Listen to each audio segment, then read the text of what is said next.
Good morning, everyone. I just would like to say that coming up with a speech topic is a lot harder than it sounds. I asked my friends what I should give my speech on, and no offense, you guys, but it wasn't helpful at all. Sure, I could tell you about all the people I've trucked on the basketball court, or that one time I accidentally put aluminum foil in the microwave while I was water grilling at a football game, or that I didn't know that Santa wasn't real until my freshman year of high school.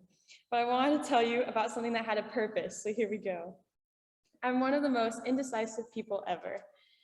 You can ask me what flavor ice cream I wanted, and I'll sample 5 different flavors and still end up getting the neon blue flavor called Cookie Monster, just because I like the way it turns my teeth blue.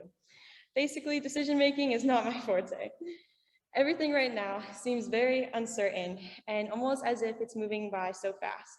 Honestly, I'm having a hard time keeping track of it all. I'm doing more in my senior year of high school than I've done in my entire life. And just last week, I got a total of 10 hours of sleep. Yes, total, including all 7 days, and it's really wearing me out. It feels like there just aren't enough hours in the day, and I refuse to go to sleep until everything is completely done. Just last week, I fell asleep on my SAT book, my bedroom floor, in my car, on my living room couch. I think I might have only slept in my bed maybe twice. I even began skipping lunches sometimes to finish assignments and get extra help from my teachers because I didn't have enough time to do it considering I was barely home. There are so many things that I'm uncertain about, like where am I going to go to college? What am I going to major in? What do I want to be in life? Am I just going to go to college on a track scholarship, or do I want to go to college as a regular kid? Are my test scores going to be good enough after months of SAT tutoring? Am I going to be able to gain the respect from my middle schoolers that are in my PE internship class? And will they look at me and be able to call me their coach? Is my ceramic shark piece going to fall apart for the 4th time this week? Are my injuries ever going to get better, or are they just something that I always have to play through? And who are the people that my friends are becoming?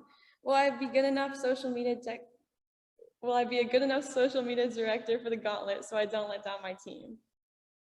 There are so many things that just run through my head on constant rotation, and I don't have answers for them. Lately, the only thing that's been stable in my life are the things that I can control. So what are those things? Those things are who I am and the person who I want to be. I like what I'm known for, or at least what I think I'm known for. On the track team, I was a part of the 4x4 relay team who went to the state championships this past season. I'm not referred to as Nikole either. Instead, I'm known as Smiley.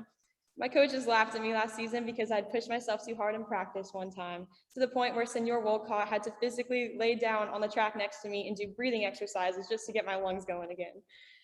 And yet I got up and was still smiling afterwards. On my basketball team, I'm known as the girl who either shoots bricks or splashes threes. I miss almost all my layups and absolutely love to foul people because there's just this sense of anger that I can let out on the court that I can't let out anywhere else. On the volleyball team, I'm known as the girl who can't serve to save her life, but I can get 3 blocks a game just by jumping. In the classroom, I'm known as smart but average.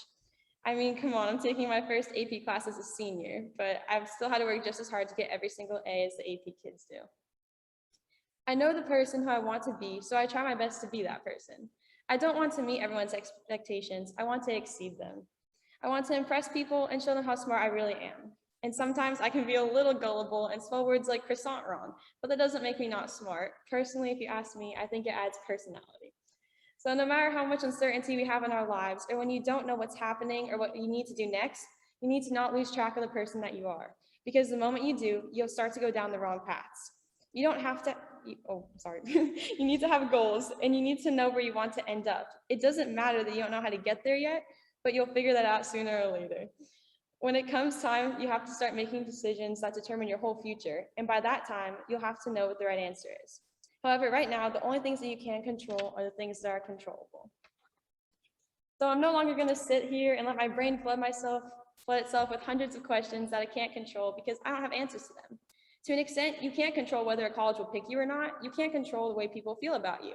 You can't control if your friends are all changing, but sometimes you feel like you aren't changing with them. And you can't control if 2 people don't get along and you're stuck in the middle.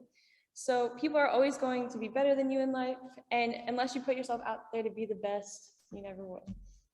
So I've spent so much time thinking and stressing myself out over all this stuff, and none of it means anything if I don't act like the person who I've grown to be. So control what's controllable and everything else will eventually work itself out on its own. For my thank yous, Mom and Dad, you guys have always been my day ones. You try so hard to be at every one of Brick and Mai's games and all the above. Whether we're making fun of mom or dad is blasting Bon Jovi in the car, I can always know that I can count on you guys and be there for me and make me laugh when I need you guys most. I hope that one day I'll be able to do the same for you guys and make you as happy as you guys make me. I love you guys. To my friends and my teammates, I'm really, really sorry about any time you've ever gone in the car with me. They've invented seatbelts for a reason.